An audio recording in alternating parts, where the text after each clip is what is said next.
This segment, we're joined by Dr. Ryan Saxe, Superintendent of Berkeley County Schools. You are 2 weeks away, I believe. Is that a week, 10 days? Yeah, that's exactly right. So, well, actually, we're 9 days. 9 days away. Teachers come earlier, though. Teachers and personnel, other personnel. So our teachers start on Monday, and then students come on Tuesday of the following week. So, yeah, we have teachers. All of our 200-day employees are back for 6 days in preparation for students' return. We'll have open houses, orientations, those types of things. Can't wait to welcome our students and our families back to the How many teachers do we have in Berkeley County total? We have about 1,400 teachers in Berkeley County. That doesn't include aides, ECAT, substitutes, those sort of things. How many employees does Berkeley County have? Schools? We're pretty close to like 3,500. 3,500. And that's with substitutes and everybody included, yeah. And Mr. Murphy yesterday said we're still about 45 teachers short. Well, I am happy to report that we are even better than that. We actually have 17 postings right now. Is that something that you could still hire into, or you're looking to hire into? Oh, yes, absolutely. I would say of those 17, somewhere between 7 and 10 are just because of recent resignations because they've gotten hired, unfortunately, in neighboring counties. And so they're making a shift based upon pay, and so then we have to be able to get people in those positions, and we feel very comfortable that we're going to be able to fill those by the time school starts. And so I think that by the time school starts, we may have a few autism classrooms that we may have to adjust for just because those have been hard to fill positions. But we're in pretty good shape for the start of school. Are we in better shape than we were, let's say, a year ago, a year before that? Is it? I think that we're in similar shape as it relates to the number of permanent substitutes we have to have. But I also think that many of our school administrators, as I've talked to them, as I've also talked to HR, people are a little bit more comfortable with where we are starting out the year. They feel like there's not, as many unknowns with vacancies, those sort of things. And we do feel better about that. I also want to add a disclaimer, though, when we talk about permanent substitutes, because we're about where we were last year, which was still an improvement over the past 3 or 4 years. When we talk about permanent substitutes, those are not individuals that necessarily mean that they're uncertified. These could be people that have retired and they're choosing to sub, and so they've taken a long-term position. So they're certified in field.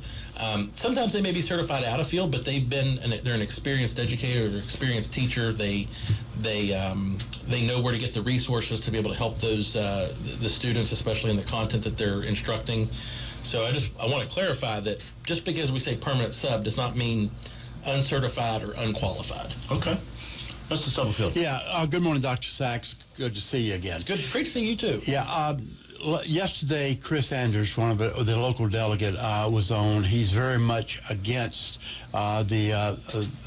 he's for waivers for vaccination for religious purposes. And the schools are in a tough situation. They've got 2 sets of marching orders now. They have the statute that goes back for several years, said there'd be no waivers for vaccinations, religious purposes. Then there's the governor's executive order. And a judge's rule, a local judge. So people are taking one position or the other position. Chris Andrews will say he's going to file a lawsuit against the Berkeley County. How do you, as a superintendent, navigate this field of landmines? Well, let me first say that I respect Delegate Anders in his leadership and in his position. And I also have a great respect for our families that are calling for these religious exemptions because they're trying to do what's best for their family. However, I also understand the other side of the table where there is concern, excuse me, over people being appropriately vaccinated to protect the other students in the schools as well. And we are, I think, in a situation where we have conflicting state leadership calls. And so at this point, we have to leave it up to the courts. We have orders by the State Board of Education to follow what is in code, which does not allow for religious exemptions, and the interpretation by the courts will ultimately probably yield what we have to do in the future. Excuse me. I have a tickle in my throat. There you go. But, we're going to make sure that we're following the orders of the West Virginia Department of Education and the State Board until such time that we're told by the courts to do something different. Again, I respect the governor. I respect the work of delegates or any legislative member that is calling for a change. We just want to make sure that we're following the right protocols at the right time. But right now, the one court has ruled, but that was for just 4 or 5 families. Again, in school starts, you say 9 days. Mm-hmm. What is your position at this point in time? Our position is that students must have the required vaccines in order to attend school, and that there is the only exemption that is available is the medical exemption. Religious exemptions does not. There is no constitution. There is nothing that constitutes us allowing for a religious exemption for the vaccine requirement to attend public school. Maria. So back to start of the school year again. How many new administrators are there this year? Specifically, principals, would you say? And then talk a little bit after that about the number of certified teachers that you have going into the classroom at this point. Yeah, so we have, I wasn't prepared for the principal question, but we have a new principal at Martinsburg High School. Right. Miss Miranda Lynch, who is a fantastic seasoned. Mike took a tour with her. I did. Oh, yeah, I got to meet her. Yeah. Great hour meeting with her. Oh, very, very. Yeah, very passionate, very student-centered, very instructionally mindset, has an instructional mindset, and I think we'll do just a wonderful job at Martinsburg. We have a new principal at Valley View, Dr. Brian Erskine, who was an AP at Mountain Ridge Middle School, and we probably have a handful of new APs across the county, assistant principals. And so we've been able to get those positions filled. As it relates to certified teachers, we're in very good shape, again, other than the fact that we have some positions that are permanent positions that we've not been able to fill, and that's where we have those long-term subs. When we have a long-term sub, we continue to post for positions should there be people moving to the area or what have you as well. So I know you added a housing allowance recently. Has that helped with hiring? I know it's not a lot, but we still can't compare with Loudoun County. But has that helped with hiring and retaining teachers here? Well, actually, we've had a housing allowance in Berkeley County for quite some time, and I think it's like $800, $900, $1,000 based upon your years of experience in Berkeley County. But our board has prioritized in our budget increasing that housing allowance by $1,200. I believe it's $1,200. I'm sure if someone's listening, they're going to correct me if it's more than that. But that's been able to augment what our staff are being able to receive. And that's for professional staff. That's for service staff. And yes, I do think that it has helped because it's an additional financial incentive that helps people cover their costs. It's administered. We deliver it right before Thanksgiving break. So it helps with, shopping and those sort of things for the holiday season. But I do think it's what sets us apart from some other school districts in the area. So it helps, but it's, I think in order for us to remain competitive with those outside of the state counties, we have to find other revenue sources to be able to increase compensation to make it worth it for our staff. No, I think we passed 2 significant pieces of legislation in this last session. You can tell me whether you think that I'm right or not and how you've implemented it. The discipline bill that we passed and the SRO bill that we passed. How has Berkeley County taken on those as the state board issued some of the guidelines for the discipline plan bill, and what have you done in Berkeley County about those the SROs? Well, first of all, you're absolutely correct. the legislature has passed some significant legislation that I do think works to address some big concerns that we have in making sure, one, that teachers have the autonomy to be able to address behaviors in their classrooms, and that administrators are given some additional tools to implement. And of course, it's incumbent upon the district to ensure that some of those interventions that are provided through the discipline bill, we are able to actually provide, right. Especially at that elementary level, and making sure that we have those resource areas where if a student is excluded, that one, we can continue to provide them an education that is they're still their right, and right. Then that we can also start beginning to address those behaviors, and then try to acclimate them into the regular classroom.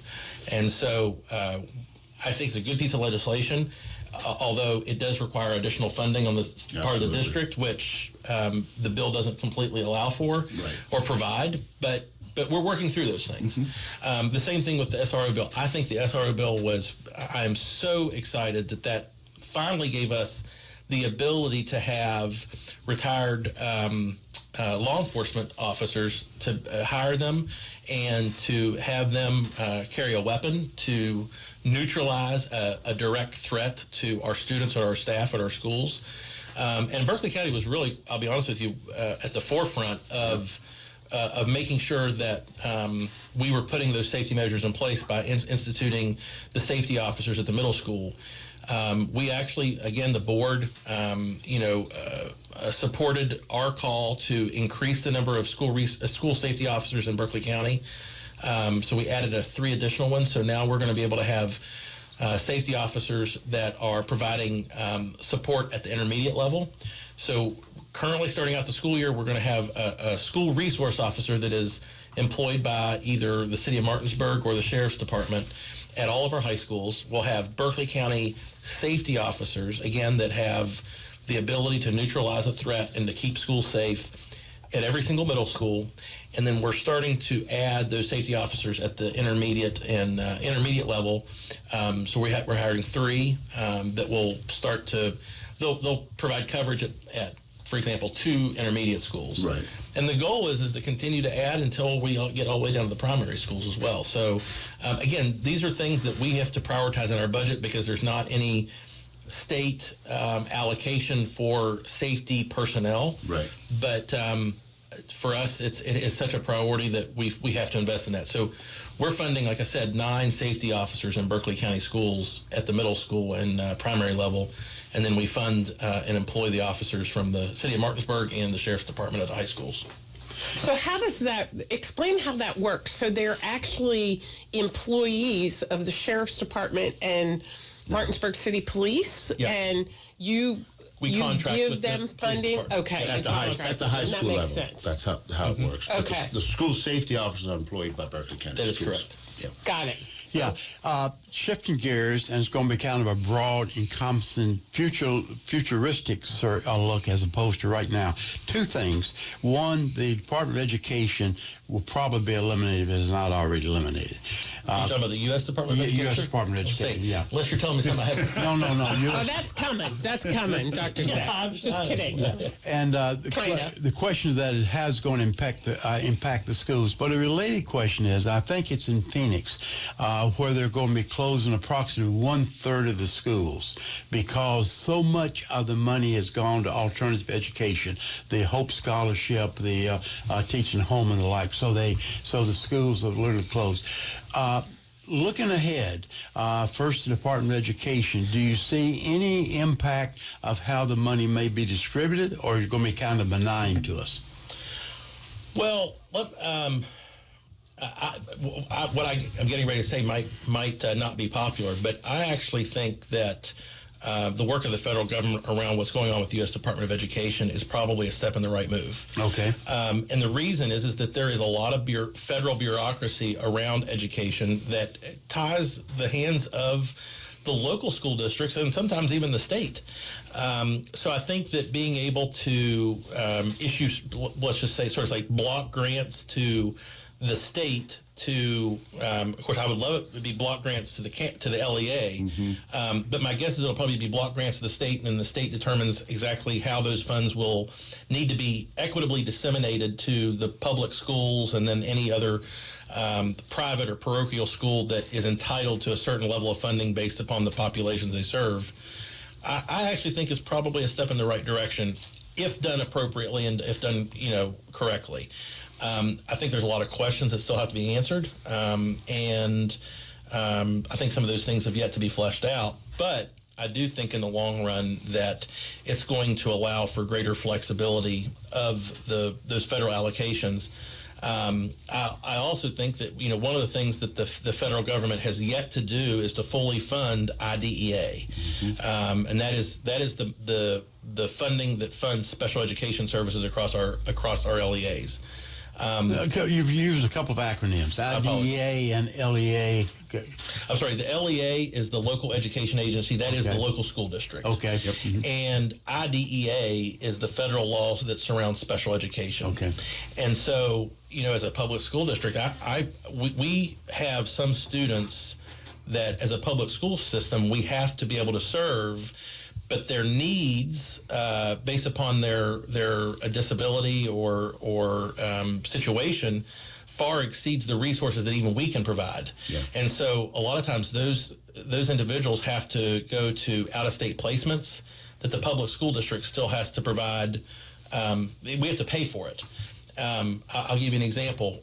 We have, in Berkeley County, we have students that the fee in order to meet their educational needs through out-of-state placement exceeds well over $100,000. And that's for one student. And so IDEA is sort of designed to be able to help cover some of those costs, but it's only funded at like 20%. So the remaining balance the school district has to cover. And so that's it's a tall order for us, but it's the legal requirement, and that's why we do it.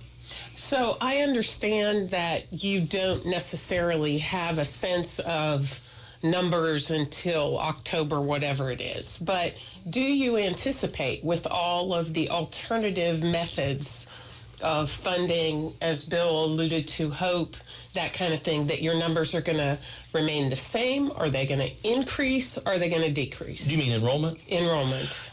Well, we know that in Berkeley County that our HOPE scholarship recipients are around 900. And so do we anticipate that'll go up this year? Yes, we anticipate that it'll go up because, and a lot of them are enrolling in the kindergarten. In kindergarten, they're choosing HOPE scholarship for homeschool or private school. Of the ones that have chosen is what I mean. We still have our kindergarten enrollment is still going up in Berkeley County schools. In fact, I would surmise that our enrollment will either stay about the same or we'll still see an increase in our public schools. And so I don't know that it's going to cause a huge hindrance to our school system in Berkeley County, but I don't know that that's the same for all over the 54 school districts in West Virginia.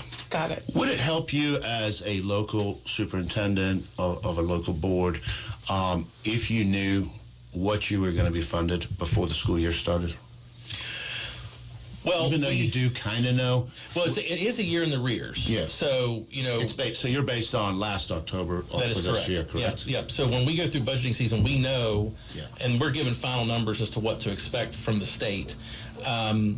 But being able to know that there's some consistency in funding is obviously always a good thing, and being able to know as early as possible allows us to make good financial decisions. I do think that the time that we receive the numbers in the spring as to what our actual allocation is going to be, both from local and state share surrounding personnel season, it'll be nice to have that a little bit earlier.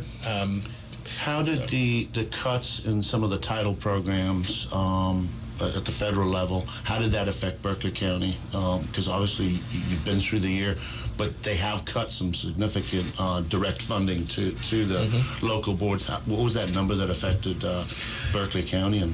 Well, we probably saw about a 10% reduction in Title I, Title II, Title III, and Title IV funding is what we had planned on. Now there was the sort of the holdback, and we've since gotten word that they're going to release those funds and we'll be good. However, release them for what is moving forward, or for the allocation that was already approved. That was already approved. Okay. Yeah, but moving forward, it won't be. Moving forward, I think that we know that those funds are in question as to whether or not they're going to be available. When the holdback occurred, we were able to take, steps to try to absorb some of those costs, whether it be in our pre-existing Title I funds or some carryover funds. We also made plans to be able to have to pick it up from our general budget. And so I would say that it was a pain point, but at the same token, we were well prepared financially because of the fact that we prepare financially for unforeseen circumstances. What was that figure ballpark? I mean, is it in the hundreds of thousands? No, it was around. I think it was. It was over $1 million. Over $1 million. Yeah, it was somewhere between $1 and $1.2 million, I believe. But if they were to make even, and that was just the holdback. Yeah. We've had a reduction of about $500,000 in our Title I funding, but that is because our poverty rate has changed. Yes. Meaning that we've actually improved in our poverty rate, which means we get less funding. Yeah. Do you have an idea, very quickly, how many new teachers you have? I know the Chamber puts together a new teacher's breakfast, which I'm assuming you're going to be there on Friday. Listen, if there's breakfast involved, I am there. So how many brand new teachers do we have in Berkeley County this year? We are right around, so this is actually this morning. It's interesting you said this. Before I was here, I was afraid I was going to be coming in on the air hot because we just welcomed all of our new teachers at Spring Mills this morning for some training. They're going through a series of trainings over the next 3 days. But we had about 180 teachers in attendance. So yeah, we're somewhere between 180 and 200 new hires currently. But we have filled over 800 job postings this summer. You filled 800 positions? 800 job postings, yes. Is that usual that we have that much turnover? It's not necessarily turnover. You have retirements, you have people, then you have openings, and so you have that's in-county transfers and everything. So, okay. Yeah. Dr. Saxe, we got about 2 minutes left. Is there anything you would like to share with the public, and you can just give us a little stump speech on what your plans are for the year? Yeah, let me just say that, first of all, we are so excited to be able to welcome our students and families back into our schools for the fall. And we are, so excited for this year to start because we are laser focused on high quality instruction, high quality learning opportunities, building relationships, working with families to provide every single student in Berkeley County Public Schools the best education possible. We have some tremendous staff that care about our kids. They care about what it is that our students are going to learn so that when they walk across the graduation stage, they are college, career, or military enlistment ready, and that they are ready to take on the world. And we want to be able to equip them with the skills necessary for them to be successful. We are very laser focused on high-yield instructional practices and professional development support for our staff, and we're ready to get the year started. Dr. Saxe, thank you so much for coming in, and thank you for all your time. I know you and your board are very accessible to us as legislators, especially during session, and you're very vocal when you need to be, so I appreciate that.